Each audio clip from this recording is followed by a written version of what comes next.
6 months of peace felt like a lie waiting to be exposed. Jinho stood in the kitchen, cracking eggs into a bowl with hands that still remembered being useless. The scar tissue on his lower back pulled when he reached for the whisk, a reminder that recovery wasn't the same as erasure. He could walk now, work now, live now, but his body kept receipts of everything it had survived. The coffee maker hissed behind him. Morning light slanted through the window over a sink that needed dishes washed. Normal problems. The kind he'd once paid people to handle. The kind he now handled himself and didn't mind. "You're up early," Naomi said from the doorway. Jinho turned. She leaned against the frame in one of his old t-shirts and pajama pants, arms crossed, eyes tired in a way that had become familiar over the past 2 weeks. Dark circles she blamed on bad sleep. A pallor she blamed on stress. He blamed himself for not noticing sooner. "Couldn't sleep," he said. "Thought I'd make breakfast." "You don't have to do that." "I know." She crossed to the counter, picked up the coffee he'd already poured for her, took one sip and set it down like it tasted wrong. Jinho watched her grimace. "Still off?" he asked. "Everything tastes weird lately." She rubbed her temples. "I think I'm getting sick. Maybe you should see a doctor." "It's probably just a bug." Jinho stirred eggs in the pan, watching them scramble into something edible. 6 months ago he couldn't hold a fork. Now he made breakfast while the woman who'd taught him how to stand again leaned against his counter looking exhausted. "You've been tired for weeks," he said carefully. "I've fine." She wasn't. But Naomi had a way of carrying weight silently, and Jinho had learned not to push. She'd pushed him through physical therapy when his legs screamed. Pushed him through despair when his ex-wife's lawyers circled. Pushed him until he remembered how to be human. He owed her patience. The eggs finished. He plated them with toast, set everything on the small table that fit their small kitchen in their small house. Nothing like the penthouse he'd lost. Everything like the life he'd built. Naomi sat across from him, picking at her food. "How's the Harrison contract?" she asked. "Signed yesterday. They want us to handle security for 3 locations." "That's good." "It's enough." His consulting business wasn't an empire. It was 4 employees, legitimate work, and income that paid bills without crushing souls. His former business partners had carved up his old company like a carcass.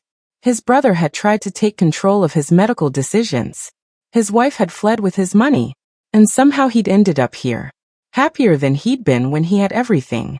Naomi pushed eggs around her plate. "You ever regret it?" "Regret what?" "This. Us. Giving up what you had." Jinho set down his fork. "I didn't give up anything that mattered. Your whole life. My whole life was built on fear and control. This is better. This is smaller. This is real." Naomi looked at him then, really looked, with eyes that still didn't understand why he'd chosen her. Why he kept choosing her. She'd been his caregiver when he was broken. Stayed when everyone scattered. Loved him when he was unlovable. And she still didn't see what he saw when he looked at her. "I need to tell you something," she started. Jinho's phone buzzed. He ignored it. It buzzed again. "Take it," Naomi said. "It might be work." He checked the screen. Unknown number. He almost declined, but something made him answer. "Mr. Park." A woman's voice. Professional. Cold. "This is Attorney Kim Sunmi. I represent your mother, Madam Choi. She'd like to schedule a meeting to discuss family matters." Jinho's stomach dropped. "I don't have family matters. Your mother disagrees. She's expecting you at the estate this Friday at 2. She asked me to inform you that attendance isn't optional. Tell her I'm busy." She anticipated that response. She also asked me to mention that she's already hired investigators regarding certain aspects of your current living situation. I think you'll want to hear what she has to say. The line went dead. Jinho stared at his phone. "Who was that?" Naomi asked. "My mother's lawyer." Naomi's face went carefully neutral. "You told me your mother cut you off after the divorce." "She did." "Then why?" "I don't know." But he did. Deep in his gut, where instinct lived, he knew. His mother never reached out unless she wanted something. And she never wanted anything good. Naomi stood, suddenly pale, hand pressed to her mouth. "I need the bathroom." She ran. Jin-ho heard her getting sick through the closed door. His phone buzzed again. Text message. Unknown number. She thinks she's safe. She thinks you've forgotten who you are. We'll remind both of you. See you Friday. Mother. Below it, another text. A photo. Naomi, leaving a medical clinic Jin-ho didn't recognize, paperwork in her hand. The timestamp. 3 hours ago. This morning. While he'd been sleeping. Jin-ho's hands went cold. Across the city, in a restaurant where breakfast cost more than most people's rent, Madam Choi sat across from a woman whose face she'd hoped never to see again. Sukja, Jin-ho's ex-wife, smiled over her mimosa like a cat with a cornered mouse. Thank you for meeting with me, Sukja said. I know we didn't part on good terms. You abandoned my son when he was paralyzed, Madam Choi said flatly. There were no terms. I made a mistake. I was scared. I panicked. You were greedy. Sukja smiled tightened. I was honest. Your son built his empire on violence and fear. When that crumbled, I saw no reason to stay.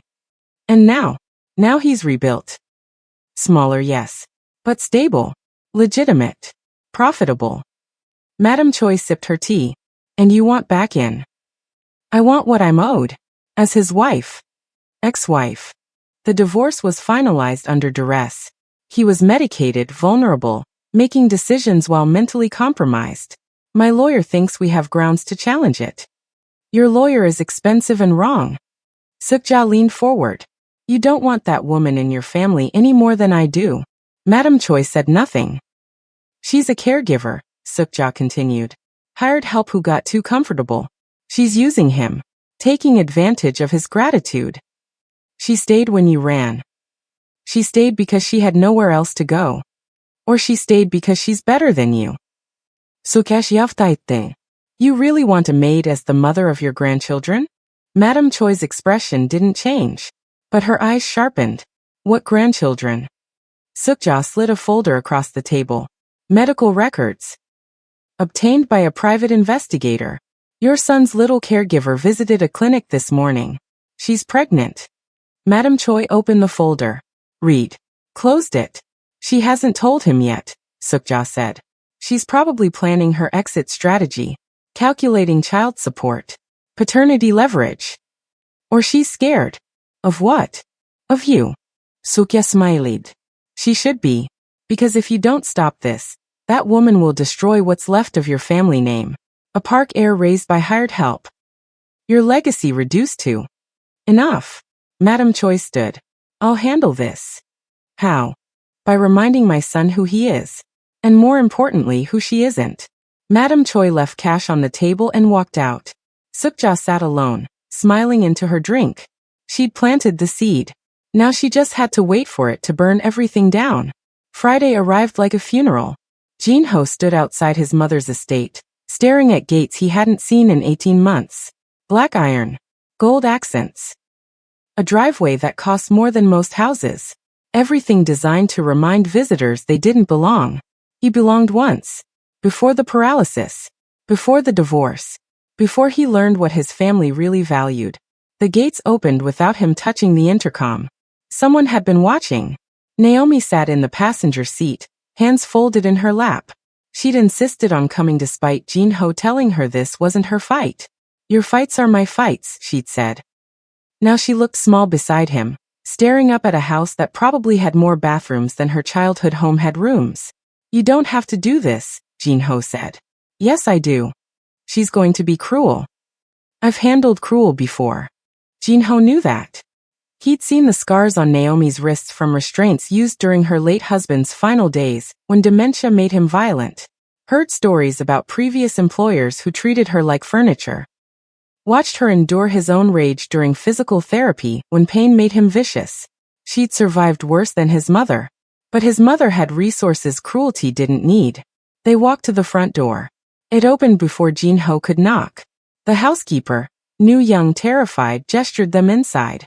Madam Choi is waiting in the study. The house smelled like expensive candles and old money. Marble floors. Crystal chandeliers. Art that costs more than Jin-ho's current annual income. Nothing had changed. Everything felt different. The study door was open. His mother sat behind a desk that had belonged to his grandfather, his great-grandfather, every park man who'd built this family's name on other people's backs. Madam Choi looked up.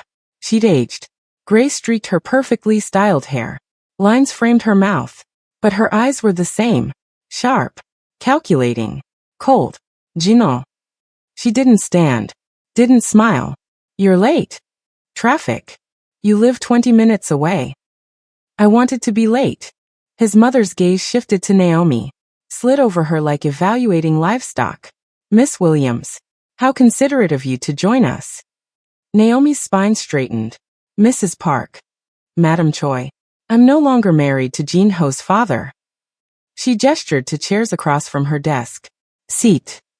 Jin-ho remained standing. Naomi stayed beside him. I prefer to stand, Jin-ho said. I prefer obedient sons. We don't always get what we want. Madam Choi opened a folder. Though some of us get more than we deserve. She slid a paper across the desk.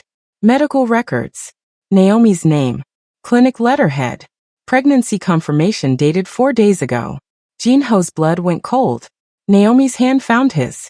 Squeezed. Where did you get this? Jin-ho's voice came out flat. Dangerous. Private investigator. Very thorough. Very expensive. Worth everyone. That's illegal. So is fraud. What fraud? Madam Choi leaned back. Your caregiver, excuse me, your girlfriend, has been living in your home, using your resources, and apparently carrying your child without disclosing critical information. That sounds like manipulation to me. She just found out, Jin-ho said. Did she? The clinic visit was Monday. Today is Friday. For days to mention she's pregnant. Unless she wasn't planning to tell you at all. Naomi's hand trembled in his. Or maybe, Madam Choi continued, she was calculating her options. Deciding how much she could extract before disappearing with your baby and a child support check. That's not, Naomi started. I wasn't speaking to you. The dismissal landed like a slap. Jin-ho stepped forward. You don't talk to her like that. I'll talk to her however I want in my house. Then we're leaving. Sit down, Jin-ho. No. Madam Choi's expression hardened. You think you're free because you walked away from the family business? You think building some little security company makes you independent? You're still a Park. That name comes with obligations. I don't want the name. Too bad. You have it. Along with a responsibility to this family's legacy. A legacy that doesn't include, she looked at Naomi, unsuitable attachments. Careful. Why? Worried I'll offend the help. Naomi pulled her hand free. Her voice came out quiet. Steady. I'm going to wait in the car. Naomi. It's fine. She looked at Madam Choi. I know what I am. I don't need your approval. She walked out. The door closed. Silence filled the study. Jin-ho turned back to his mother. If you ever speak to her like that again. You'll what? Cut me off. You already did that. Walk away? You've been doing that since the accident. You have no leverage here, Jin-ho. I have my life. That's enough. Is it? Madam Choi stood. Walked to the window overlooking gardens Jin-ho used to play in as a child. When that baby is born, what will you tell them? That their grandmother is a woman their father hates? That their family rejected them before they took their first breath? I'll tell them the truth. That blood doesn't make family. Love does. How poetic. How naive. She turned. That woman was hired to bathe you when you couldn't walk. To feed you when you couldn't hold a spoon. She saw you at your weakest. You're most pathetic. And now she's pregnant. You really think that's love? Yes. You think it's coincidence? I think you're bitter because I survived without you. Madam Choi's smile was thin. I'm protecting you from making another catastrophic mistake.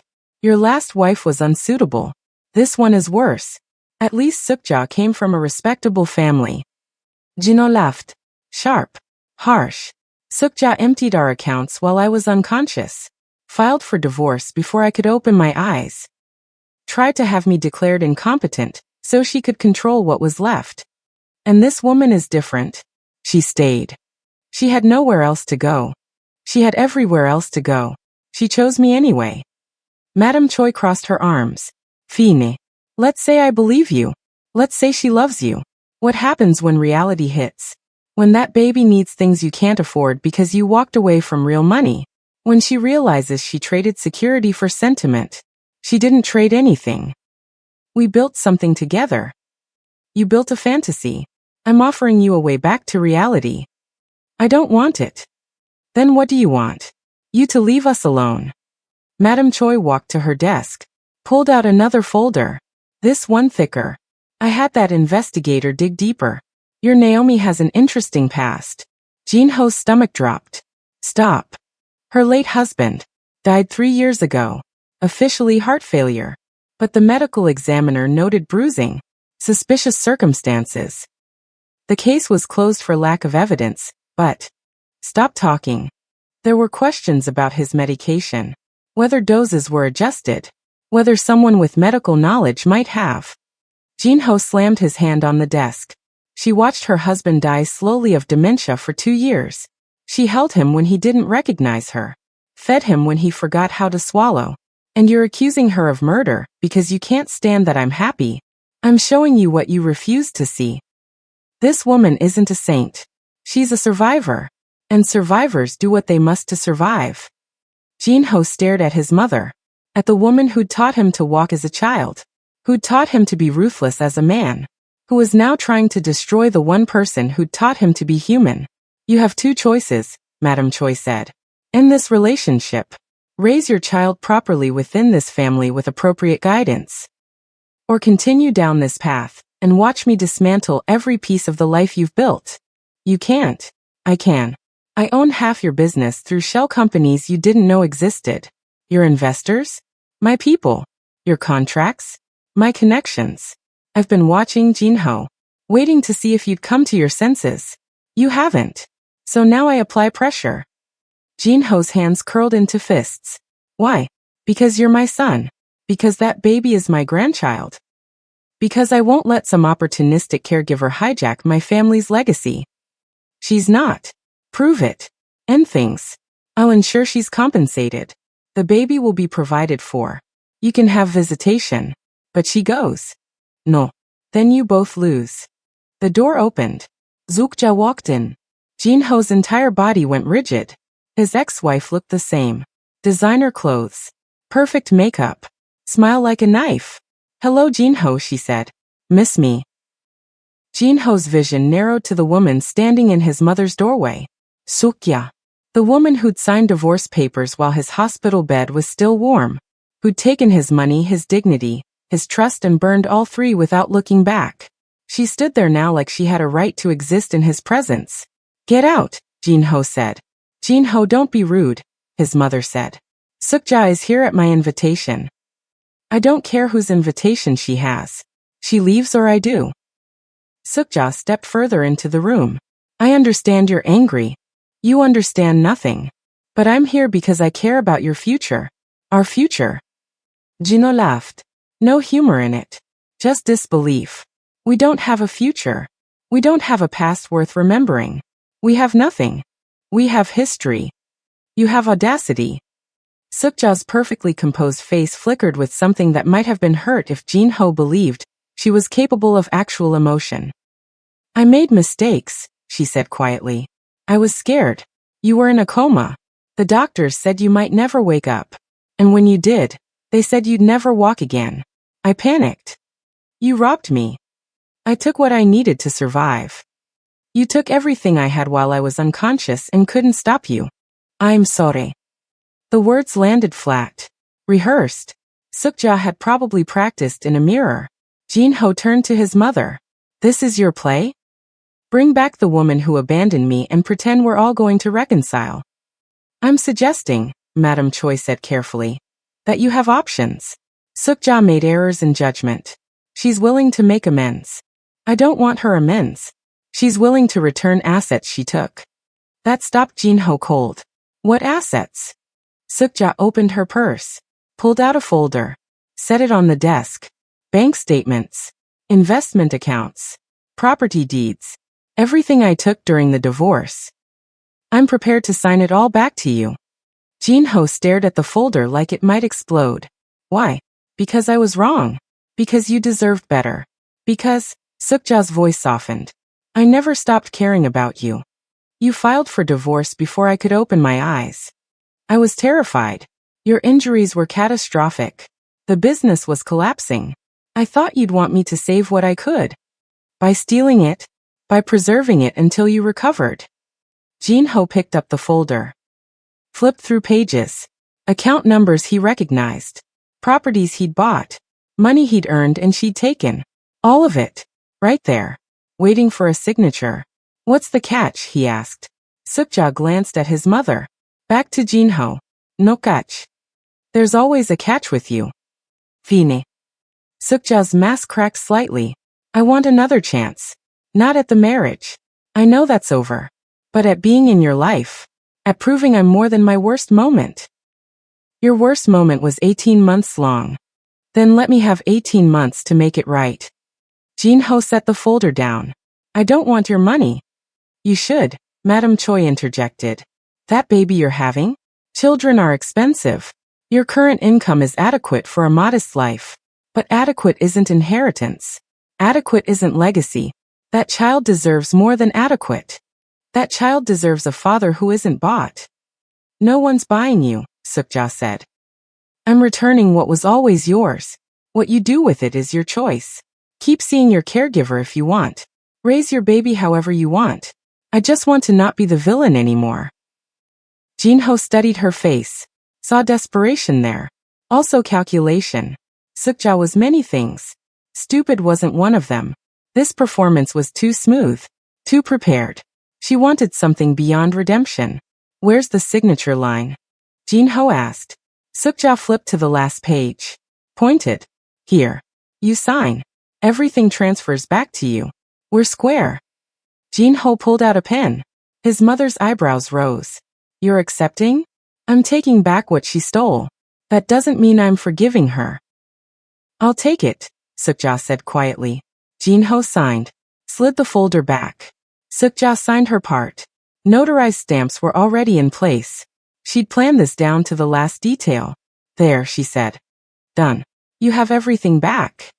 Not everything, Jin-ho said. I'll never have back the version of me that trusted you. Sukja's composure finally cracked. Her eyes went wet. I know. But maybe someday you'll understand why I did what I did. I already understand. You're selfish. You panicked. You took the easy way out. I was human. You were cruel. Sukja stood. I'll leave you with your mother. But Jin-ho? That woman outside in your car? She's been through something too. Her husband died under suspicious circumstances. She was investigated. The case was closed but the questions weren't answered. Jin-ho's blood went cold. What are you implying? Nothing. Just that everyone has a past. Everyone makes choices they regret. Maybe you should ask her about hers before you judge mine too harshly. She walked out. The door closed. Silence pressed against Jin-ho's eardrums. His mother folded her hands on her desk. Well, that was productive. That was a setup. That was an opportunity. You now have the resources to provide properly for your child. Sukja has shown goodwill. And you've been reminded that the woman carrying your baby has secrets you haven't bothered to learn. Jin-ho's hands shook. Naomi's husband died of heart failure. After 2 years of her providing his medical care. After she was the only witness to his final moments. After insurance paid out a substantial policy that somehow disappeared within 6 months. She used that money to pay off his medical debts. Did she? Or did she tell you that because it sounds noble? Jin-ho grabbed his jacket. I'm leaving. Ask her about the investigation, Jin-ho. Ask her why the medical examiner flagged medication discrepancies. Ask her why his family tried to sue her for wrongful death before the case was dropped for lack of evidence. Her husband had dementia. He was dying. She gave him comfort in his final days. Or she gave him something else. Something that ended things faster. Jin-ho stopped at the door. You're accusing her of murder. I'm telling you what investigators found. What you choose to believe is your decision. But before you build a life with this woman, before you hand her your child, maybe you should know who she really is. Jin-ho walked out. Down the hallway. Through the foyer. Out the front door into air that felt too clean after the poison inside. Naomi sat in the passenger seat, staring at nothing. Jin-ho got in. Started the car. Drove. They were 3 blocks away before she spoke. What did she want? Jin-ho's hands gripped the steering wheel. To destroy us. Did it work? No. But his voice lacked certainty. Because in his mind, questions bloomed like rot. Naomi's husband. The investigation. The insurance money. The medical examiner's concerns. Things he'd never asked about because he trusted her. Things his mother planted like landmines. Gino. Naomi's voice was small. Whatever she told you about me. She told me you were investigated after your husband died. Silence. Jin-ho pulled over. Turned to face her. Naomi's eyes were wet. Who told you that? Is it true? Yes. The word hit like a bullet. Why didn't you tell me? Jin-ho asked. Because it was the worst time of my life and I didn't want to relive it. Because I was cleared. Because it doesn't matter. It matters if people think you killed him. Naomi's face crumpled. I didn't kill him. He was dying. I gave him comfort. I held him when he was scared. I was investigated because his sister hated that he left me everything in his will. She claimed I manipulated him. Claimed I overdosed his medication. The medical examiner found inconsistencies in his charts but nothing provable. The case was closed. But not resolved. It was resolved. I was innocent. Legally innocent or actually innocent? The question hung between them. Naomi stared at him. You're asking me if I murdered my husband. I'm asking if there's truth to what they're saying. They're saying I'm a gold digger who trapped you while you were vulnerable. They're saying I got pregnant on purpose. They're saying I killed my last partner, and I'll destroy you too. Her voice broke. Is that what you believe? Jin-ho's throat was tight. I don't know what I believe. Naomi unbuckled her seatbelt. Then I'll make it easy for you. She opened the car door. Naomi, wait. She got out. Started walking. Jin-ho scrambled out of the car. Where are you going? Away from people who think I'm a murderer. I didn't say that. You didn't have to. She turned. Tears streaked her face. You asked if I killed him. That tells me everything. I asked because they're going to use it against us. No. You asked because part of you wonders if it's true. Part of you thinks maybe I'm exactly what your mother says I am. That's not. I stayed with you when you were broken. I cleaned you when you couldn't move. I held you when you wanted to die. And the first time your family whispers poison, you believe them over me. Jin-ho reached for her. I'm trying to protect us. Naomi stepped back. You're trying to protect yourself. From me. From the mistake you think you're making. That's not fair. None of this is fair. But I'm done fighting people who've already decided who I am. She walked away. Jin-ho stood on the sidewalk, watching her disappear around a corner. His phone buzzed. Text from his mother. Now you see. She runs when confronted. Imagine what she'll do when things get harder. Mother. Jin-ho looked at the message. At the empty sidewalk. At the choice crystallizing in front of him. Believe his family. Or believe his heart. And he didn't know which would destroy him faster. Naomi walked until her feet ached. 2 miles. 3. She lost count. Her phone buzzed 17 times. Jin-ho calling. Texting. Begging her to come back. She ignored all of it. At a bus stop bench, she finally sat. Pressed her palms against her stomach where a life was growing that didn't ask to be part of this mess. A baby. Jin-ho's baby. A child who'd be born into a family that thought its mother was a murderer. Her phone rang again. Different number. She almost didn't answer. Hello. Miss Williams? This is attorney Kim Sunmi. We spoke briefly at Madame Choi's estate. Naomi's stomach turned. How did you get this number? I represent interested parties who'd like to discuss your future. I'm not interested. $10 million, Miss Williams. Naomi's breath caught. I'm sorry.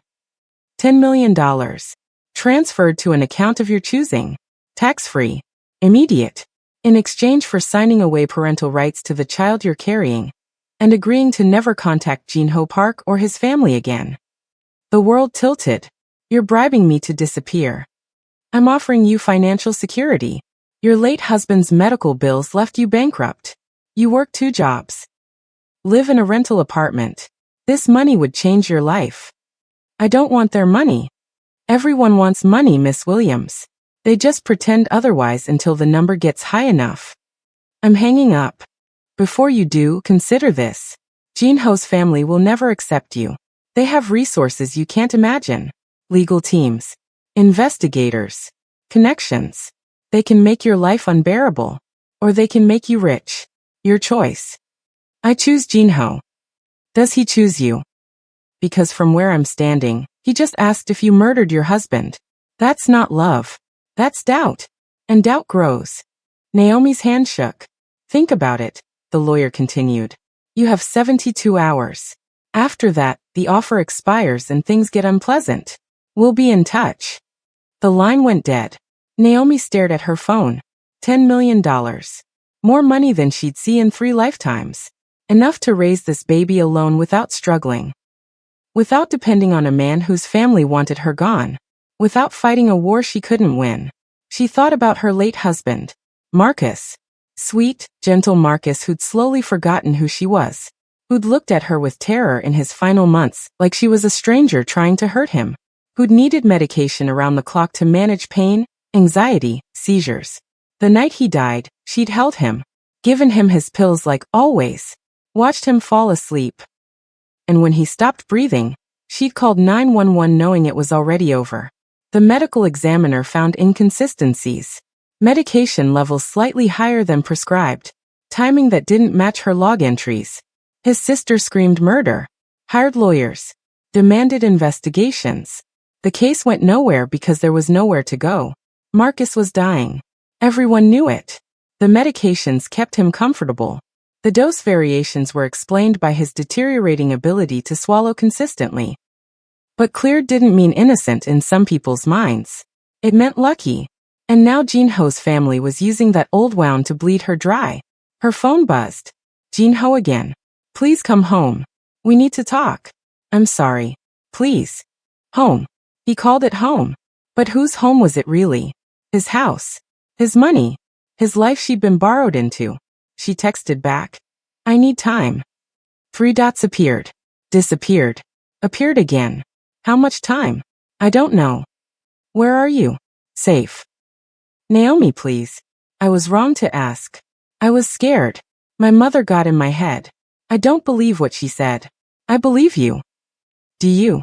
Long pause. Yes. But the pause said more than the word. Naomi put her phone away. Flagged a bus. Rode it to her old apartment. The one she'd kept just in case. The studio with peeling paint and broken heat that she couldn't quite let go of, because some part of her always knew this fairy tale had an expiration date. Inside, everything was exactly as she'd left it. Small. Lonely. Hers. She sat on the bed. Put her hand on her stomach. And for the first time since seeing that positive test, she let herself cry. Not sad tears. Angry ones. Because she'd done everything right. Stayed when others left. Loved when it was hard. Asked for nothing. And it still wasn't enough. Across the city, Jean Ho sat in his car outside his mother's estate. Engine off. Hands on the wheel. Staring at nothing. His phone showed Naomi's last message. Safe. Not home. Not coming back. Safe. Like he was the danger now. His mother had won this round. Planted doubt. Fractured trust. Driven a wedge that might never come out. And Jean Ho had let her. He'd asked the question. Did you kill him? The words that couldn't be unspoken. The doubt that couldn't be unfelt. His phone buzzed. Unknown number. He almost didn't answer. What? Mr. Park. A man's voice. Professional. Cold. This is Detective Han from the Metro Police. I need you to come to the station. We have questions about Naomi Williams and the death of her late husband Marcus Williams. Your name came up in a reopened investigation. Jean Ho's blood froze. What investigation? New evidence surfaced. We need your statement regarding Miss Williams' access to medications and her current relationship status with you. She was cleared years ago. Cases can be reopened with sufficient cause. Can you come involuntarily, or do we need to compel your cooperation? Jin-ho's hands went numb. His mother. This was his mother. I'll come in. Tomorrow morning. 9 a.m. Don't discuss this with Miss Williams. The line went dead. Jin-ho sat in the darkness, understanding finally what his family was capable of. They weren't just trying to separate him from Naomi. They were trying to destroy her completely. And he'd handed them the weapon by asking if she was capable of murder. Jin-ho didn't sleep. He sat in his empty house, staring at the couch where Naomi used to read, the kitchen where she made coffee wrong on purpose because she knew he'd fix it, and it made him smile. The bedroom door she'd left open in case he needed her during the night when recovery was hard. Every corner held her absence. At 8 a.m., he drove to the police station. Detective Han looked exactly like his voice suggested. Mid-50s. Tired eyes. The expression of a man who'd seen enough lies to stop believing anyone. Mr. Park. Thank you for coming in. He gestured to an interview room. Gray walls. Metal table. Chair bolted to the floor. Gino sat. Detective Han didn't waste time. How long have you known Miss Williams? 18 months. And your relationship? She was my caregiver after I was paralyzed. Now we're together. Together how? We live together. We're having a child. Detective Han wrote something. Were you aware of her late husband's death? Yes. Were you aware of the investigation into that death? Not until yesterday. She didn't mention it. It was closed. She was cleared. Cleared isn't the same as innocent, Mr. Park. Sometimes cases are closed because evidence is insufficient, not because it doesn't exist. What's this about? Detective Han pulled out a folder. We received an anonymous tip 3 days ago. Medical records from Marcus Williams' final weeks. Someone highlighted discrepancies between prescribed doses and actual administration logs. Also bank records showing Miss Williams accessed her husband's accounts 2 days before his death. Transferred significant amounts. To pay his medical bills. Or to secure assets before he died. She was his wife. His caregiver. She had power of attorney. Which makes it easier to manipulate medications and finances. Detective Han leaned forward. Mr. Park, I'm not saying she's guilty. I'm saying there are questions. Questions someone wants answered. Someone being my mother. Detective Han's expression didn't change. I can't discuss who filed the complaint. You don't have to. This is harassment. My family wants Naomi gone, so they're using you to scare her. If that's true, then she has nothing to worry about. We investigate. We find nothing. Case closes again. Detective Han tapped the folder. But if we do find something, and you've been protecting her, that makes you an accessory. Gino stood. Are you charging me with something? No. Then I'm leaving. One more question, Mr. Park. Has Miss Williams ever had access to your medications? During your recovery? When you couldn't monitor your own care? Jin-ho's blood went cold. Because the answer was yes. Naomi had administered everything. Pain pills. Muscle relaxants. Anti-inflammatories. She'd managed his entire medical regimen for months, when he was helpless. If she'd wanted to hurt him, she could have. Mr. Park. She gave me what the doctors prescribed. Nothing more. You're certain? Yes. Even when you were unconscious? Sedated? Unable to verify doses? Jin-ho's hands curled into fists. I'm done answering questions. Fair enough. But I need you to understand something. If evidence emerges that Miss Williams harmed her late husband, and you've been living with her, raising a child with her, that puts you and that baby at risk. We'd have to notify Child Protective Services. The words landed like a punch. You're threatening to take my child. I'm informing you of legal protocol. If a parent is under investigation for murder, we protect the child. That's our job. Jin-ho walked out. His hands shook on the steering wheel. They were going to take the baby. His mother wasn't just trying to separate him from Naomi. She was trying to take his child and give him no choice but to come back to the family. And she was using the law to do it. Jin-ho drove to Naomi's old apartment. Knocked. No answer. Knocked again. The door opened. Naomi stood there in clothes she'd slept in. Eyes red. Face hollow. What do you want? They reopened the case, Jin-ho said. My mother filed a complaint. The police are investigating your husband's death again. Naomi's face went white. They questioned me this morning. Asked about medications. About access to my care. They're building a narrative that you're dangerous. I'm not dangerous. I know. Do you? Her voice broke. Because yesterday you asked if I killed Marcus. Today you're here telling me the police think I did. What am I supposed to believe, Jinho?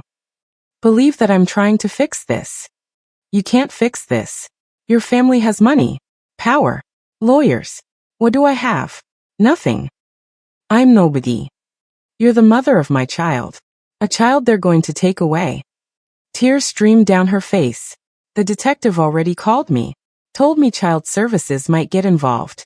Told me I should consider signing custody to you voluntarily to avoid a fight. Jinho stepped forward. Don't sign anything. Why not? You'll provide better than I can. Your family will make sure the baby has everything. And I'll be free.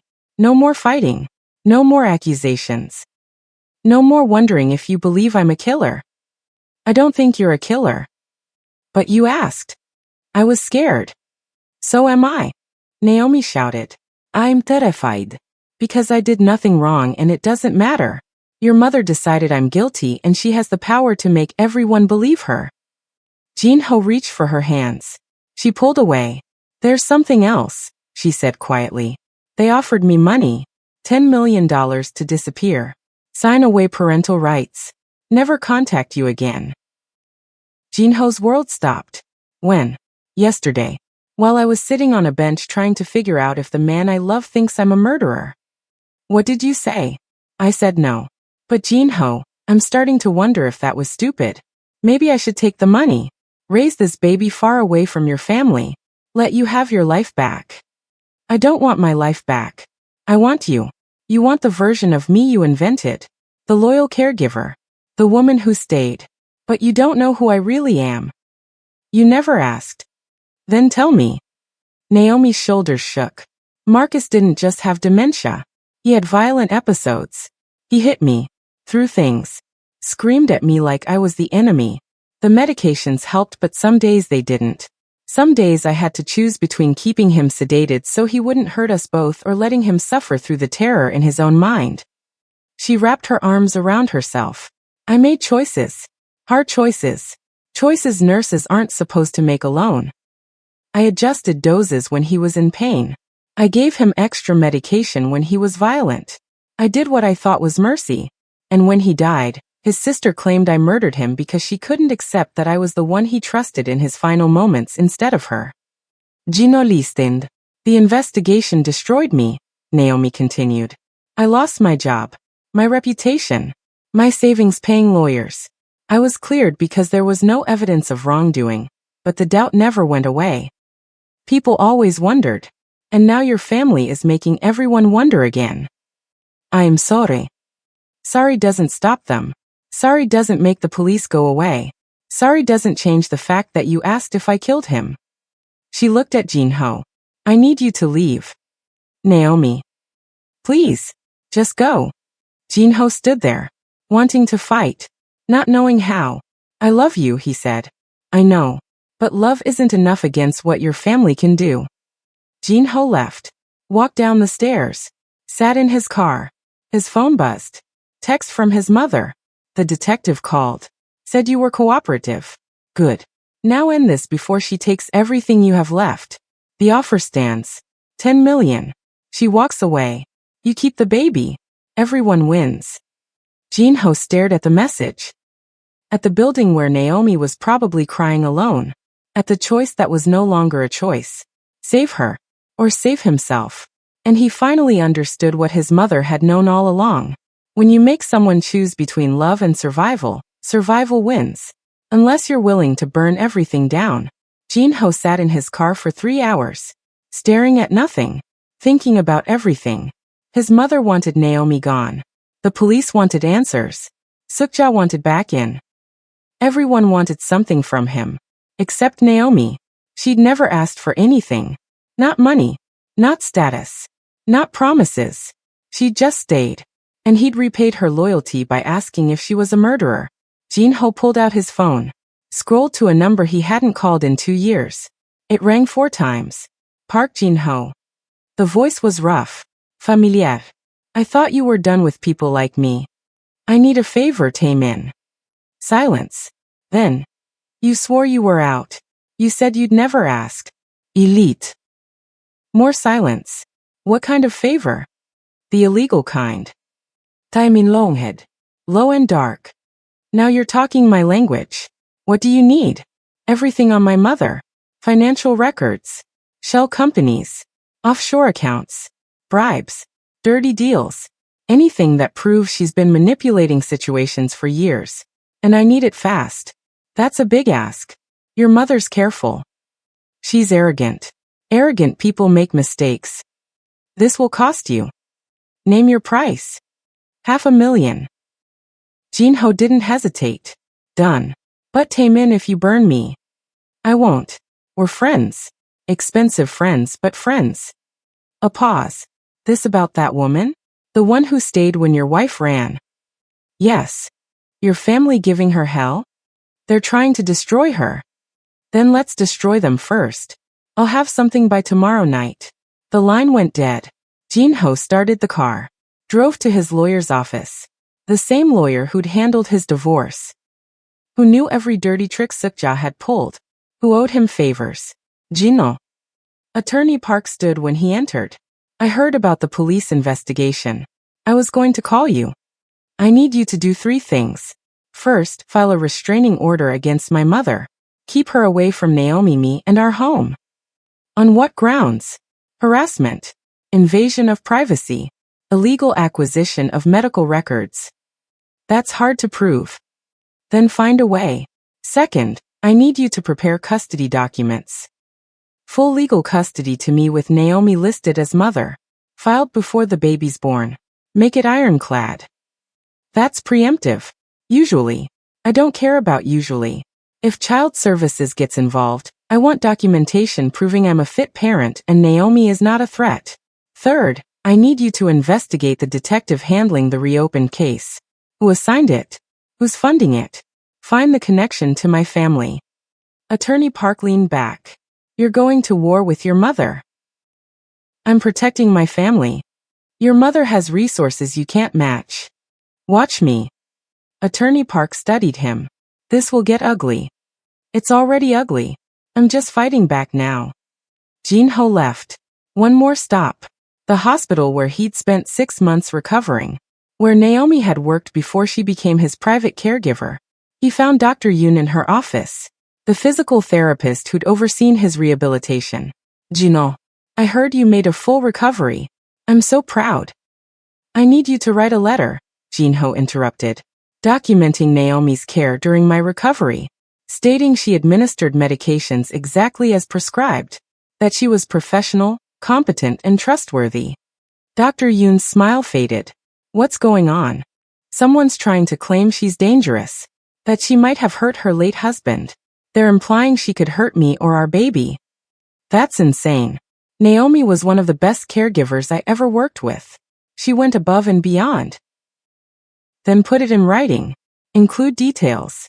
Dates. Medication logs. Anything that proves she's competent and ethical. Dr. Yoon grabbed a pad.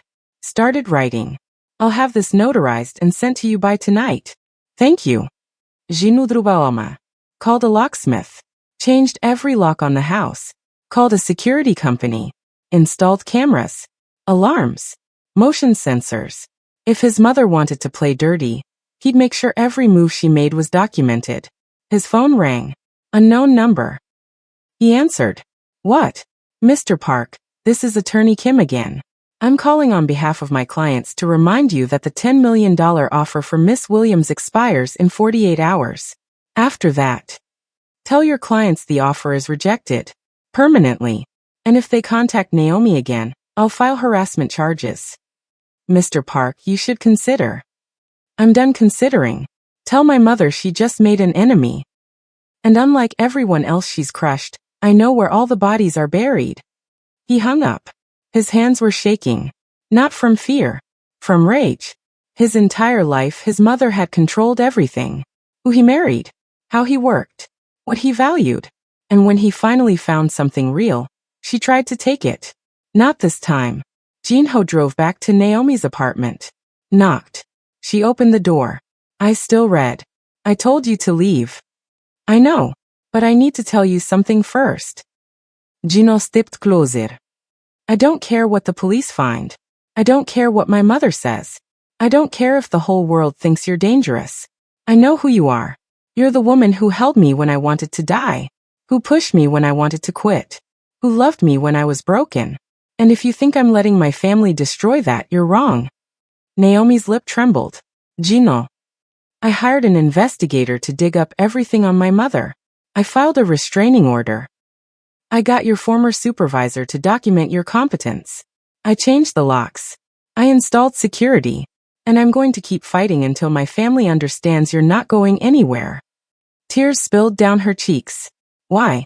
Because I made a mistake asking if you killed Marcus. Because I let my mother's poison get in my head. Because I failed you when you needed me most. And I'm done failing you. Naomi covered her face with her hands. Jinho pulled her close. She fought for a second. Then collapsed against him. I'm so tired, she whispered. I know. I don't know how to fight them. You don't have to. I'll fight them. You just have to trust me. She pulled back. Looked up at him. What if they win? They won't. How do you know? Because they're fighting for control. We're fighting for love. And love is meaner when it needs to be. Naomi almost smiled. That doesn't make sense. It will. His phone buzzed. Text from Taemin. Got something already. Your mother's been funding that detective's kid's private school for 3 years. Also found transfers to the medical examiner, who flagged Marcus Williams' case originally. Call me. Jinho showed Naomi the text. Her eyes widened. She bribed them. She tried to. Which means everything they've said is compromised. But how do we prove it? I have people who can prove anything. Jinho kissed her forehead. Pack a bag. You're coming home. Jinho, I can't. Yes, you can. Because our baby deserves to grow up with both parents in the same house. And because I'm not spending another night without you. Naomi hesitated. Then nodded. She packed quickly. Clothes. Toiletries. The ultrasound photo she'd hidden in a drawer. They drove home in silence. When they pulled up, the new locks gleamed. Inside, everything was exactly as she'd left it. Except for one thing. On the kitchen table sat a folder. Jinho's handwriting on the tab. Evidence. What is this? Naomi asked. Everything Taemin found in the last 6 hours. Bank transfers. Bribed officials. Shell companies. My mother's entire network of corruption. Tomorrow, we take it to the police. We show them she manufactured this investigation. And we burn her world down. Naomi opened the folder. Page after page of financial crimes. Proof that Madame Choi had bought influence. Manipulated systems. Destroyed people who got in her way. This will ruin her, Naomi whispered. Good. She's your mother. She stopped being my mother when she tried to take you from me. Naomi closed the folder. Looked at Jinho. Are you sure? Because once we do this, there's no going back. I've never been more sure of anything. That night, they slept in the same bed. Naomi's head on his chest. His hand on her stomach where their daughter grew. And for the first time in days, neither of them had nightmares. Morning came with consequences. Jinho woke to 17 missed calls. All from his mother. He deleted them without listening. Naomi stirred beside him. What time is it? 7. We have a meeting at 9 with my lawyer and the evidence. She sat up. I'm nervous. Don't be. We have everything we need. His phone rang again. This time a different number. Jinho answered. Hello. Mr. Park. Detective Han's voice. But different. Uncertain.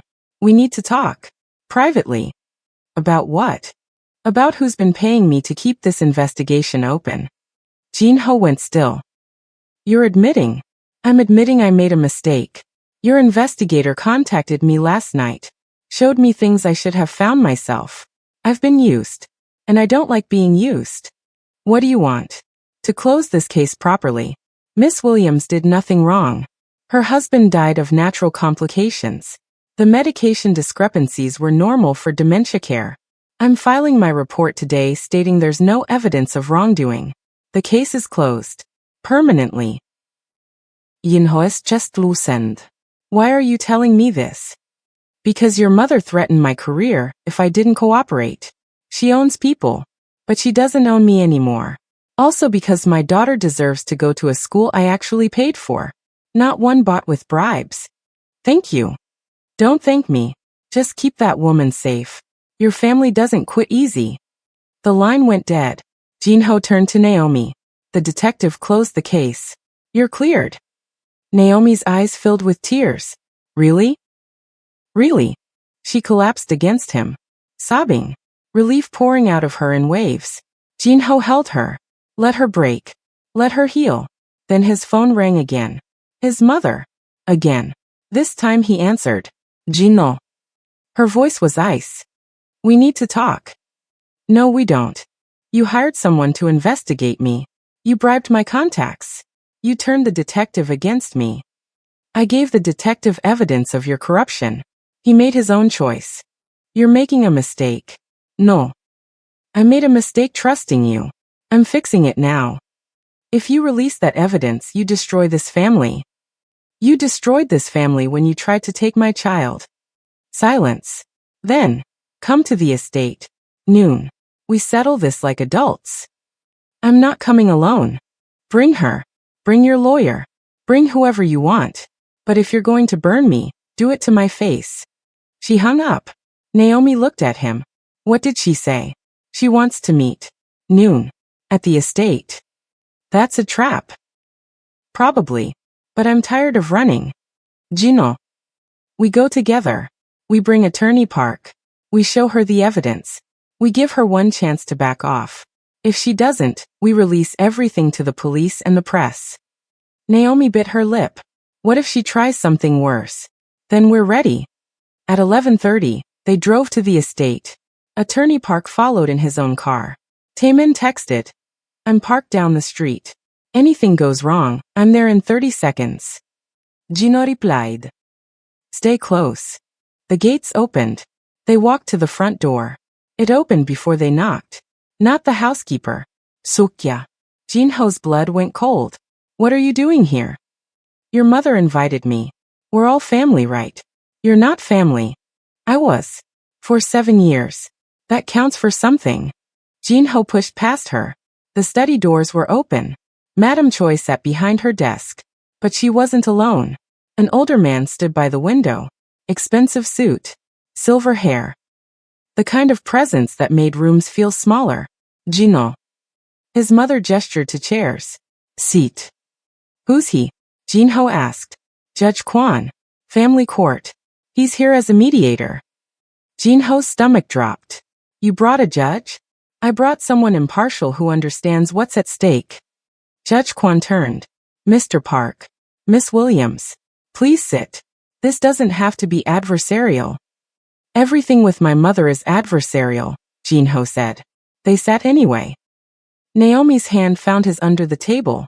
Madame Choi folded her hands. You have evidence of financial impropriety. I assume you plan to release it. Unless you back off permanently, Jinho said. Define back off. Drop the investigation. Stop threatening Naomi. Leave us alone. And the baby? Is none of your business. Madame Choi's jaw tightened. That baby is a Park. That makes it my business. That baby is mine and Naomi's. Your involvement ends there. What if I refuse? Attorney Park slid the folder across the desk. Then we release this to federal investigators. Your shell companies. Your bribed officials. Your manipulation of law enforcement. All of it. Madame Choi opened the folder. Flipped through pages. Her face remained perfectly neutral. This proves nothing. It proves everything, Attorney Park said. Financial crimes. Obstruction of justice. Witness tampering. You'll face charges. From whom? You think federal prosecutors will take the word of a disgraced son and his caregiver girlfriend over a respected businesswoman with connections to half the government? We have documentation, Jinho said. You have theories. We have bank transfers with your signature. Madam Choi smiled. Transfers to legitimate charities and business investments. My accountants will confirm everything was legal. Your accountants will lie. Prove it. Jin-ho's hands curled into fists. His mother was right. She had lawyers, accountants, connections, people who'd swear she was innocent. The evidence was real. But would it be enough? Judge Kwon cleared his throat. Perhaps we can find a compromise. There's no compromise, Naomi said quietly. Everyone turned to her. She stood. I'm tired of being the problem everyone's trying to solve. I'm tired of being called a gold digger and a murderer and unsuitable. I'm tired of pretending I don't see what's happening here. Miss Williams, Madam Choi started. No. You don't get to talk anymore. You've said enough. Naomi's voice shook but held firm. You want this baby because it's a park. You want Jin-ho back because he's your son. But you don't care about either of them as people. You care about control. About legacy. About winning. That's not. You tried to bribe me. You reopened a closed case to destroy me. You brought a judge here to intimidate us. You're not a grandmother. You're a bully with money. The room went silent. Naomi pulled something from her pocket. An envelope. This is a DNA test appointment confirmation. I scheduled it for next week. When the baby's born, we're doing a paternity test. Official. Legal. Documented. Madam Choi frowned. Why would? Because when that test proves Jin-ho is the father, it also proves I didn't trap him. It proves this baby is legitimate. And it proves you have absolutely no legal standing to claim I'm unfit or manipulative. The science will back me. Judge Kwon nodded slowly. That's actually quite smart. And when that test comes back positive, Naomi continued, we're filing for a restraining order. If you come near me, Jin-ho, or our daughter, you'll be arrested. If you contact us, you'll be arrested. If you hire someone to harass us, you'll be arrested. You can't. Yes, we can. Because you just admitted in front of a judge that you bribed officials and manipulated investigations. He heard everything. Everyone looked at Judge Kwon. He raised his hands. I'm here as a private mediator, not in official capacity. But you're still an officer of the court, Attorney Park said. Legally required to report certain crimes if you witness them being discussed. Judge Kwon's face went carefully blank. Madam Choi's composure finally cracked. You set me up. No, Jin-ho said. You set yourself up. We just documented it. Suk-ja stood from her corner chair. This is insane. You're destroying your own family over a woman who... Shut up. Jin-ho didn't even look at her. You don't get a vote. You left. You don't come back. Suk-ja's face flushed. Madam Choi stood. If you do this, you're choosing her over me. I chose her months ago. You just didn't notice. You'll regret this. The only thing I regret is not doing it sooner. Madam Choi stared at her son. At the man who wasn't backing down. At the woman standing beside him who refused to be broken. Get out of my house. Jin-ho stood. Gladly. They walked out. Suk-ja tried to follow. Jin-ho wait. He kept walking. In the car, Naomi exhaled. Did that actually work? I don't know, Jin-ho admitted. Attorney Park pulled up beside them. Rolled down his window. Judge Kwon just texted me. He's filing a report about what he heard. Your mother might actually face charges. Jin-ho is just loosened. Really? Really? Also, he's willing to testify if needed. He doesn't like being used as a prop. Naomi started crying. Is it over? Not yet, Jin-ho said. But we're winning. They drove home. Together. For the first time in days, the future didn't feel like a war zone. It felt like possibility. 3 weeks passed without contact. No calls from his mother. No lawyers. No threats. Just silence. Jin-ho didn't trust it. She's planning something, he told Naomi over breakfast. Or she's done. Naomi sippet kingertea. Morning sickness had gotten worse. Maybe the judge's report scared her. My mother doesn't scare. She strategizes. But days turned into a week. Then 2. Naomi's stomach started showing. A small curve under her shirts that made everything real in a way ultrasounds hadn't. Their daughter. Growing. Safe. Jin-ho caught himself staring sometimes. At Naomi reading on the couch. At her hand resting on her stomach. At the life they were building in the quiet spaces his mother's chaos had left behind. What? Naomi asked one evening, catching him looking. Nothing. Just thinking. About. How different everything is. Good different or bad different? Good. Scary.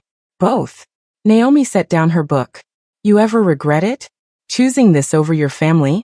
Every day I don't regret it proves it was the right choice. She smiled. Then her phone rang. Unknown number. She almost didn't answer. Hello.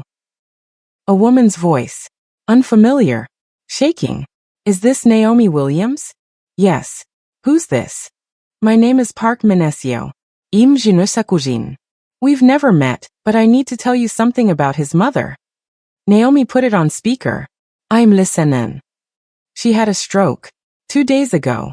She's in the hospital. It's bad. Jinho's face went pale. How bad? He asked. Minesio hesitated. She's conscious but paralyzed on her left side. The doctors say recovery will take months. Maybe years. She asked for you. I'm not coming. Jinho, she's your mother. She stopped being my mother when she tried to destroy my family. She's dying. Then she can die without me. Silence on the other end. Then, I understand. I just thought you should know. The line went dead. Naomi looked at Jinho. You okay? I don't know. Do you want to go see her? No. Are you sure? Jinho stood. Walked to the window. Stared out at nothing. She tried to take you from me. Tried to take our daughter. Had you investigated for murder? Bribed officials. Threatened us. And now she's sick and I'm supposed to forget all that because she's dying. I'm not saying forget. I'm saying maybe closure. Closure is her being unable to hurt us anymore. That's enough. But his hands were shaking. Naomi stood, crossed to him, took his hands in hers. I won't tell you what to do, but I know what it's like to watch someone die and have things unsaid. Marcus didn't recognize me at the end. I never got to say goodbye to the man I married. Just the shell he became. My mother knows exactly who she is. That's worse. Maybe. But you'll carry this either way. Go or don't go. Forgive or don't forgive. Just make sure you can live with the choice. Jinho closed his eyes. That night he didn't sleep. At 3 a.m. he got up. Found Naomi awake in the kitchen. Eating crackers. Fighting nausea. Can't sleep, she asked. Thinking about my mother. And I don't owe her anything. No, you don't. But I owe myself peace. Naomi nodded. Then go. Say what you need to say. Not for her. For you. Jinho drove to the hospital at dawn. The ICU smelled like antiseptic and despair. His mother's room was at the end of the hall. Private. Expensive. Machines beeping. Madame Choi lay in bed, smaller than he remembered. Gray hair loose. Face slack on one side. Eyes closed. Jinho stood in the doorway. Almost left. Then her eyes opened. She looked at him. Tried to speak. Her mouth moved but only half-formed words. Jinho stepped inside. I'm not here to forgive you. She blinked. Once. Slowly. I'm here because I need you to understand what you did. Jinho pulled a chair close. You tried to destroy the woman I love because she didn't fit your standards. You weaponized the law. You bribed officials. You reopened wounds that had healed. All because you couldn't stand that I chose someone you didn't approve of. Madame Choi's good hand moved slightly. Reaching. Jinho didn't take it. Naomi is the best person I've ever known. She stayed when everyone left. Loved me when I was broken. Asked for nothing.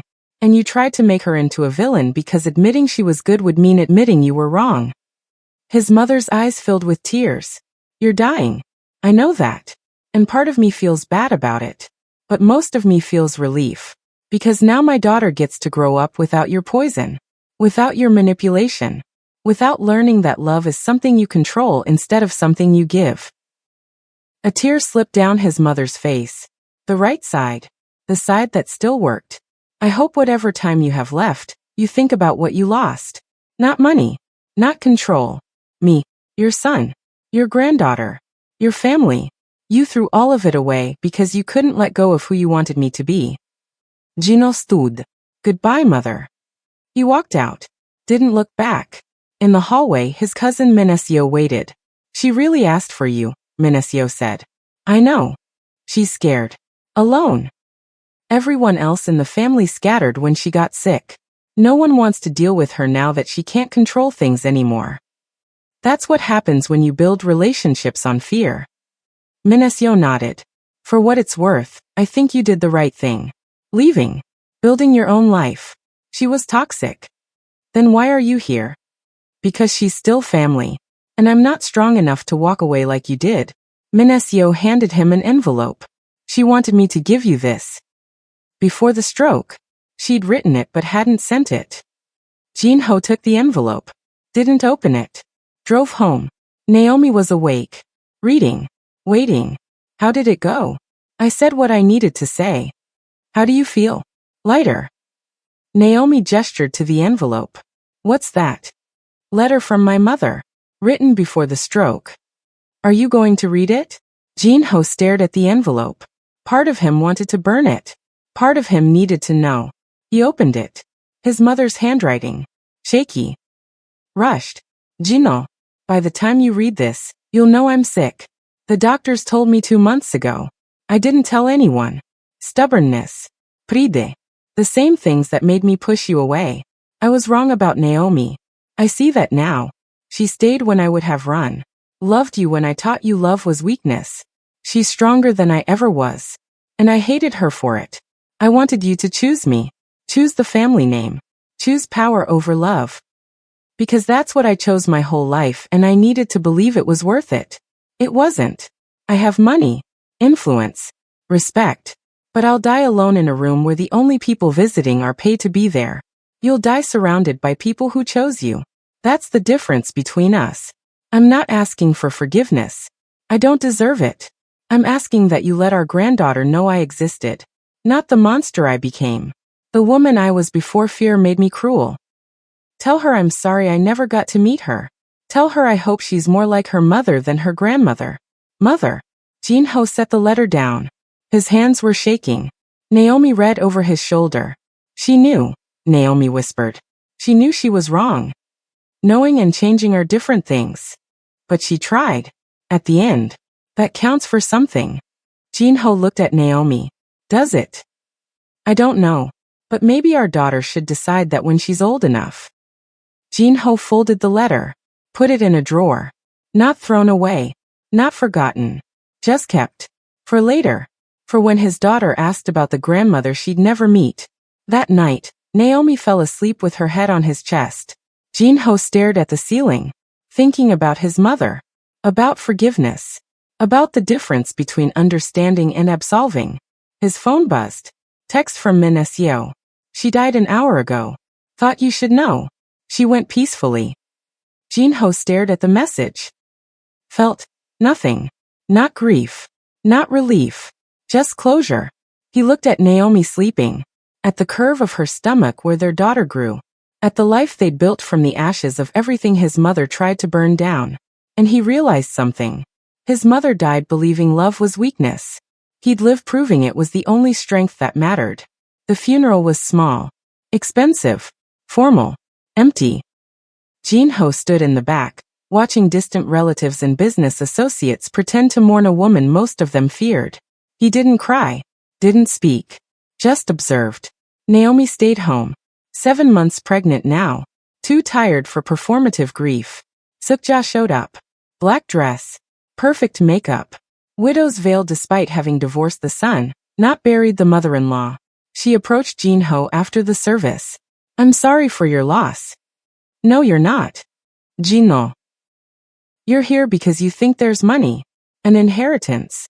Something you can claim. There isn't. She left everything to charity. Sutjes mask slipper. What? Every account. Every property. Every investment. All of it donated to children's hospitals and disability services. She left me nothing. Left you nothing. Left everyone nothing. That's impossible. It's in writing. Notarized 3 days before she died. My lawyer confirmed it yesterday. Sukja's face went pale. But the estate doesn't exist anymore. She liquidated everything. The house will be sold. The cars. The art. All of it turned into donations. Why would she do that? Jin-ho pulled out a second letter. The one his lawyer had delivered that morning. Jin-ho, if you're reading this, I'm dead and you came to the funeral. Thank you for that. I'm leaving you nothing because you don't need my money. You built a life without it. You proved you're stronger than I ever was. I'm donating everything to causes that matter. Children. Disabled adults. People the world overlooks. People like Naomi saw value in when I only saw weakness. Maybe this is my apology. Too late. Too small. But it's all I have left to give. Take care of your daughter. Let her be soft. Let her be kind. Don't teach her to be me. Mother. Jin-ho folded the letter. Sukya started. She gave it all away. Yes. That was supposed to be yours. I never wanted it. Liar. Everyone wants money. No. Everyone wants what money represents. Security. Control. Freedom. I found those things without her fortune. You're still looking. Sukja's face twisted. You think you're better than me? No. I think I'm happier. There's a difference. She walked away. Jin-ho stayed until the cemetery emptied. Stood over his mother's grave. Thought about everything she was. Everything she wasn't. Everything she'd never become. I hope you found peace, he said quietly. I finally did. He left. Drove home. Naomi was in the nursery they'd been building. Painting the walls a soft yellow. Moving slowly. Carefully. You're supposed to be resting, Jin-ho said. I'm pregnant, not broken. She set down the brush. How was it? Strange. Sad. Final. Did Sukja show up? Yes. Looking for money that doesn't exist anymore. Naomi smiled slightly. Your mother really gave it all away? Everything. She donated it to causes that help people like you helped me. Naomi's eyes filled. That's actually beautiful. It's complicated. Most beautiful things are. Jin-ho looked around the nursery, at the crib they'd assembled together, the changing table, the rocking chair Naomi insisted they needed, their daughter's room, ready, waiting. 2 more months, he said. I know. I'm terrified. Why? Because what if I'm not good at this? What if I mess up? What if? Jin-ho kissed her forehead. You stayed with me when I couldn't walk. You held me when I was cruel. You loved me when I was unlovable. You'll be an amazing mother. How do you know? Because you already are. Naomi's hand found her stomach, where their daughter kicked against her palm like she was listening. That night, they lay in bed. Naomi couldn't get comfortable. Too big. Too tired. Too everything. Jin-ho rubbed her back until she finally dozed. His phone buzzed. Text from Taemin. Heard about your mother. You good? Jin-ho replied. Yeah. Surprisingly good. That woman of yours still around? She's not going anywhere. Good. Hold on to that one. Women who stay are rare. I know. Jin-ho set his phone down. Looked at Naomi sleeping. At the life they'd built from nothing. No empire. No fortune. No family name to carry. Just them. And it was enough. 2 weeks later, Attorney Park called. Jin-ho, we need to meet. Something came up with your mother's estate. I thought everything was settled. So did I. But there's a problem. A trust. Set up 20 years ago. Your mother couldn't touch it. It transfers automatically to her next of kin on her death. Jin-ho's stomach dropped. How much? 42 million. The world tilted. What? It's from your grandfather. Set up before he died. Your mother was the trustee but not the beneficiary. You are. She couldn't donate it because she never controlled it. It was always yours. You just didn't know. Jin-ho sat down. 42 million. In stocks, bonds, and cash. Completely legitimate. Completely yours. Your mother couldn't stop it even if she wanted to. Jin-ho hung up. Stared at nothing. Naomi emerged from the bedroom. Who was that? My lawyer. What did he want? Jin-ho looked at her. We're rich. What? There's a trust. From my grandfather. My mother couldn't touch it. It just transferred to me. $42 million. Naomi's legs gave out. Jin-ho caught her. Helped her sit. That's not real, she whispered. It's real. But your mother said. My mother didn't know. Or she knew and didn't tell me. Either way, it's ours now. Naomi covered her mouth. What do we do with it? I don't know. They sat in silence, processing. Then Naomi started laughing. What's funny? Jinho asked. Your mother spent her whole life trying to control you with money. And in the end, you got the money anyway without her having any say in it. She lost. Completely. Jinho started laughing too. They sat on the floor of their small house, laughing until they cried, holding each other while their daughter kicked between them. That night they made a list. Things the money would buy. A bigger house with a yard. Accessible. Safe. College fund for their daughter.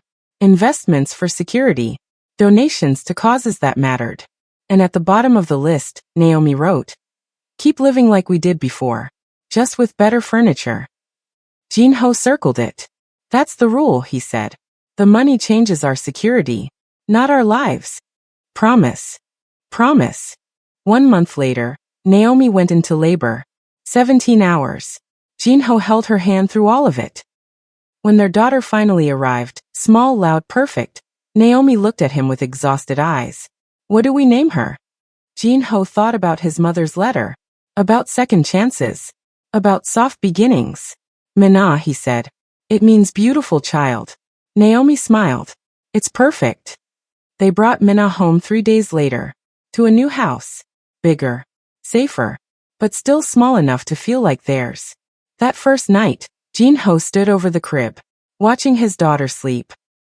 Thinking about everything that led here. Paralysis. Divorce. Poverty.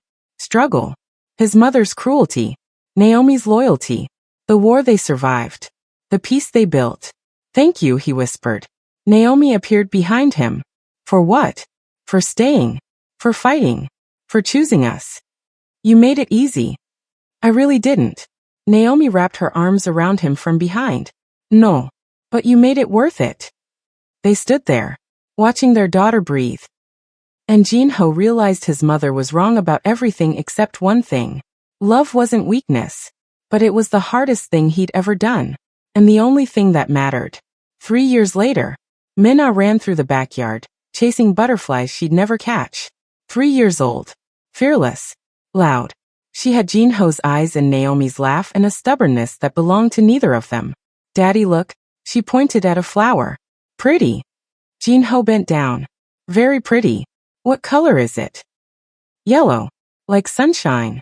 That's right. Mina ran off to find more treasures. Naomi sat on the porch, watching, reading a book Jinho had bought her about nothing important. Just something she wanted. Their house wasn't a mansion. Just a home with a yard. Enough bedrooms. A kitchen where they cooked together. A life built on choices, not obligations. The money sat in accounts, mostly untouched except for security and Mina's future. They didn't need it. They just had it. Jinho joined Naomi on the porch. She's going to exhaust herself. Good. Then bedtime will be easy. Bedtime is never easy. Naomi smiled. True. They sat in comfortable silence. 3 years of this. 3 years of normal. No threats. No lawyers. No family wars. Just life. I got a letter today, Naomi said quietly. From who? Sukya. Jinho är. What did she want? To apologize. She's in therapy. Says she's working on herself. Wanted me to know she's sorry for everything. Do you believe her? I don't know. But I wrote back. Why? Because holding on to anger was exhausting. I'm tired of carrying it. Jinho looked at her. You forgave her? No. But I let her go. There's a difference. Mina ran up. Dirt on her face. Flower in her hand. Mama. For you. Naomi took the half-crushed flower. It's beautiful. Thank you, baby. Mina beamed. Then noticed Jinho. Daddy, play. Play what? Tag. You're it. She took off running. Jinho chased her. Slowly. Letting her think she was faster. She squealed with joy. Naomi watched them. Her husband. Her daughter. Her life. Not perfect. But hers. Later that night, after Mina was finally asleep, Jinho and Naomi stood in the doorway of her room, watching her breathe. I think about your mother sometimes, Naomi said. Wonder what she'd think of Min-ah. She'd probably try to control how we raised her. Maybe. Or maybe she'd just love her. We'll never know. No. But Min-ah knows about her. We showed her the letters. Told her the story. Age-appropriate version. Still, she knows her grandmother existed. That she was complicated. That's enough. Gino nodded. They closed Min-ah's door. Walked to their bedroom. Changed for bed. Lay in darkness. Do you ever regret it? Naomi asked. Choosing me over your family? Over everything you had. Jinho turned to face her. I didn't choose you over anything. I chose you because of everything. Because you showed me what actually matters. What matters? This. Right now. You. Mina. The butterfly she caught in her hand today, and let go because she didn't want to hurt it. That's what matters. That's very poetic for midnight. I'm tired. I get poetic when I'm tired. Naomi laughed. Soft. Real. Jinho pulled her close. Thank you for staying, he whispered. Thank you for being worth it. They fell asleep like that. Together. The way they'd been for years. The way they'd be for years more. Outside, the world kept turning. People fought wars over money and power and control. Built empires that crumbled. Destroyed relationships for pride. But in a small house with a yellow flower on the kitchen counter, and a 3-year-old dreaming about butterflies, 2 people who'd survived the worst discovered something better than winning. They discovered enough. Enough money to be secure without being consumed. Enough love to build a family without breaking it. Enough peace to let the past die without dragging it forward. Jinho woke once in the night. Checked on Mina like he did every night. She was tangled in her blankets. Stuffed rabbit clutched to her chest. Completely at peace. He fixed her blankets. Kissed her forehead. Whispered. You're going to grow up knowing you're loved. Not because of what you do. Not because of what you have. Just because you exist. That's the only thing I want you to know. Mina stirred. Daddy. Go back to sleep, baby. Love you. Love you too. She drifted off. Jinho stood there. Thinking about his mother. About the woman who taught him love was currency and weakness and control. About Naomi. Who taught him love was just love. Simple. Complicated. Worth everything. He walked back to bed. Naomi was awake. She okay? She's perfect. You say that every night. Because it's true every night. Naomi smiled. Closed her eyes. Jinho lay beside her. Stared at the ceiling. And for the first time in his life, he had no questions. No wondering if he made the right choice. No fear about what came next. Just certainty. This was it. This was the life his mother said didn't exist. The one where you could be happy without being powerful. The one where you could have enough without having everything. The one where love wasn't a transaction or a weapon or a weakness. It was just the thing that made waking up matter. Jinho closed his eyes. And in the quiet of a house filled with small joys and imperfect moments, he finally understood what his mother never could. Winning wasn't about having the most. It was about losing everything that didn't matter, so you could keep what did. He'd lost an empire, a family name, and a mother's approval. And gained a daughter who chased butterflies. A wife who stayed when everyone ran. A life that felt like home. That was victory. Not the kind anyone would write about. Not the kind that built legacies or monuments. Just the quiet kind that let you sleep at night without wondering if tomorrow would cost you everything you love. Gino exhaled. Let peace settle into his bones. And for the first time since he woke up paralyzed in a hospital bed thinking his life was over, he realized the truth. His life didn't end that day. It began. Everything before was preparation. Everything after was living. And the woman sleeping beside him? She didn't save him. She showed him how to save himself. That was worth more than $42 million. More than his mother's approval. More than any empire he could have built. In the morning, Mina would wake them early. Demand pancakes. Spilius. Laugh too loud. And they'd be tired and frustrated and perfectly happy. Because that was parenthood. That was marriage. That was life. Not a fairy tale. Not a tragedy. Just a story about 2 people who survived the worst and built something worth keeping from the ashes. The kind of story that doesn't make headlines, but makes everything else worth surviving. Jin-ho fell asleep holding Naomi's hand. And somewhere, in whatever came after, maybe his mother finally understood. You can have everything and have nothing. Or you can have enough and have everything that matters. The choice was always simple. People just made it complicated. Gino chose simple. And simple saved his life.